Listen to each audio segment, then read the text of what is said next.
I don't know, I get the feeling a big chunk of this game is just missing. Like someone was putting this thing together and forgot the whole middle part, because you play as this group of people who get tired of living in the snow, so they decide, well hey, let's go take someone else's land and settle there. Well, what a bunch of assholes.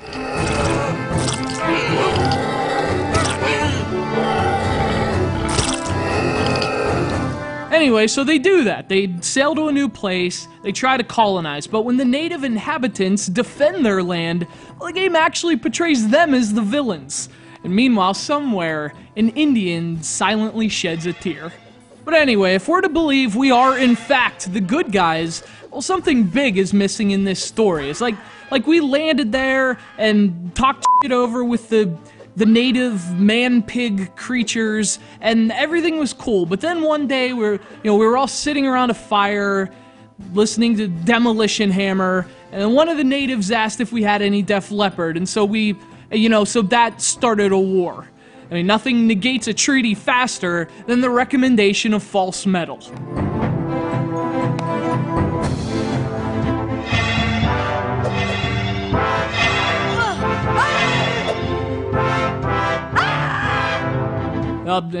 This is one of the many reasons I don't write stories for video games. For whatever reason, the natives play the heels in Time of Heroes, the latest project from the indie development studio Smutterwork Interactive. This is actually their second iPad game, following up the RPG Companions. And if one thing is clear based on their first two efforts, it's that Shuttlework is a very ambitious iOS developer.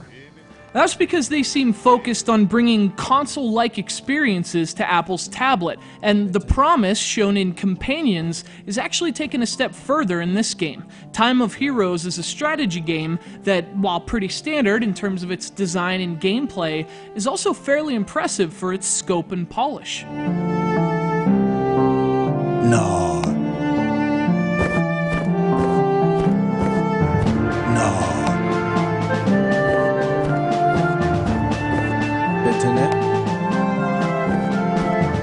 Time of Heroes plays similar to a lot of strategy games. You take turns moving your units across the land, board game style, and when you bump into an enemy, you get a simulated battle. Now, the units with better statistics tend to win those battles, obviously, so managing your army, choosing the right units to use, and developing a strategy is really the crux of Time of Heroes. What's interesting about the game is that it has a surprising bit of depth. Your team is led by heroes who are basically just serious ass kickers, and these heroes can actually be customized as the game progresses. There are trees of skills to upgrade, and you can level them up as you see fit. It's a really nice touch that you might not expect from a $3 App Store game. Speaking of bang for your buck, there are also 6 playable heroes and unit types, as well as more than 25 different enemies, so you're getting a lot of content for very little money, and what's even better is that it plays very well on the iPad. Touching a screen to control your units and navigate your upgrade menus is a huge improvement over traditional control methods, and it makes Time of Heroes a joy to play.